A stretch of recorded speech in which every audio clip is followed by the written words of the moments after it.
Festival का जमाना है तो क्या आप एक सेकंड हैंड कार लेने का सोच रहे हो? ये लगता तो है बड़ा बजट फ्रेंडली आइडिया, एक नई जैसी गाड़ी जो बिल्कुल आपकी पसंद की हो, वो भी नई गाड़ी के प्राइस से काफी कम। लेकिन एक बात सोची है आपने, अगर वो कार पिछले ओनर के सीक्रेट छुपा रही हो तो? इमेजिन कि आप अपनी ड्रीम कार में बैठे हैं और बाद में पता चलता है कि उसके पीछे कुछ कहानियां छुपी हैं जो आपको किसी ने बताई ही नहीं। इस वीडियो में हम देखेंगे वो कौन से हिडन ट्रैप्स हैं जो आप एक सेकंड हैंड कार लेने में फेस कर सकते हैं और कैसे आप इन रेड फ्लैग्स को आइडेंटिफाई करके रेग्रेट से बच सकते हैं। Let's uncover the truth behind the pre owned car market का चार्म।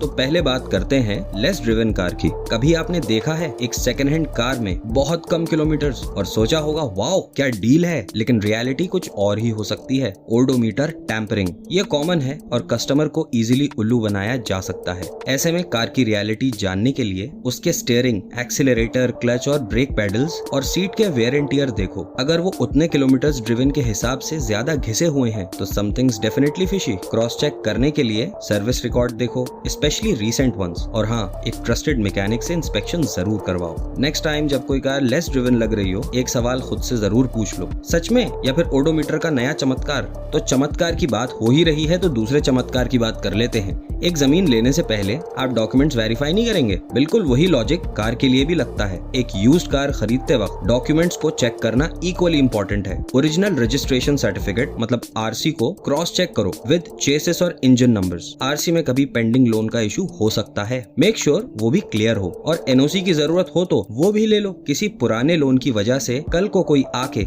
आपकी गाड़ी ना ले जाए। इमेजिन कितना बड़ा हेडेक बन सकता है। मत भूलो सिर्फ इसलिए क्योंकि सेलर का एक फ्रेंड आरटीओ में है, ये सब क्लियर नहीं हो जाता। ये सब बातें तो फिल्मों में ही अच्छी लगती हैं। अब आती है बात इंश्योरेंस हिस्ट्री की। सुनने में आता है कि गाड़ी की क्लीन हिस्ट्री है, लेकिन इंश्योरेंस क्लेम का क्या? काफी बार डीलर्स कोई भी सीरियस एक्सीडेंट क्लेम छुपा सकते हैं। ऐसे में आप इंश्योरेंस पॉलिसी की कॉपी मांगो और एक इंश्योरेंस क्लेम हिस्ट्री रिपोर्ट भी। आजकल ज्यादा इंश्योरेंस कंपनीज डिजिटल रिकॉर्ड भी प्रोवाइड करती हैं, तो ऐसी फैसिलिटीज को यूज किया करो अपने फायदे के लिए। याद रखो, आपको ये सरप्राइज नहीं चाहिए कि कार एक बड़ा एक्सीडेंट फेस कर चुकी है। लेकिन ये तो सिर्फ क्लेम हिस्ट्री थी, नेक्स्ट पॉइंट में तो और भी मेजर चीजें छुपी हो सकती हैं। अभी क्लेम हिस्ट्री की बात की थी, अब एक्सीडेंट हिस्ट्री पे। ये सिर्फ रीसेल वैल्यू पे नहीं, आपकी सेफ्टी पे भी इम्पैक्ट कर सकता है। पेंट जॉब, पैनल गैप्स और वेल्डिंग मार्क्स को क्लोजली देखो। अगर कुछ भी इनकंसिस्टेंट लग रहा है, समझ लो कुछ गड़बड़ है ब्रो। लेकिन घबराओ मत, सोल्यूशन बहुत सिंपल है। एक अच्छे मैकेनिक से फुल इंस्पेक्शन करवाओ, स्पेशली अंडर कैरेज का, मतलब कार की इंटरनल और बॉटम बॉडी का। इससे कार की पूरी कहानी आपके सामने खुल के आ जाती है। तो अगर car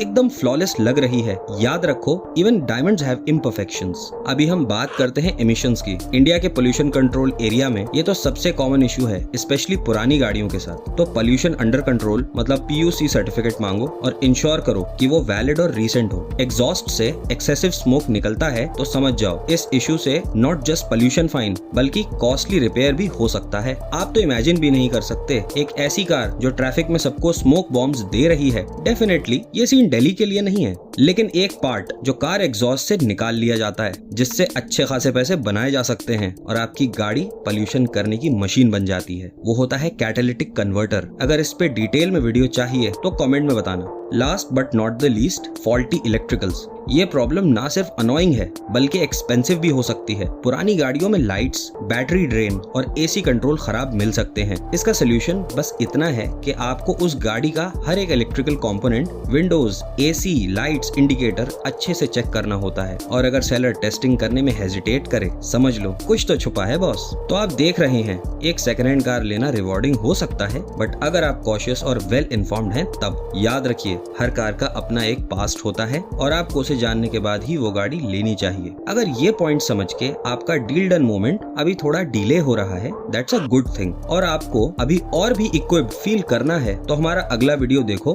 on scams at petrol pumps. Trust me, it's worth it. ठीक है गाइस, तो अगली बार मिलते हैं। Stay safe, stay informed.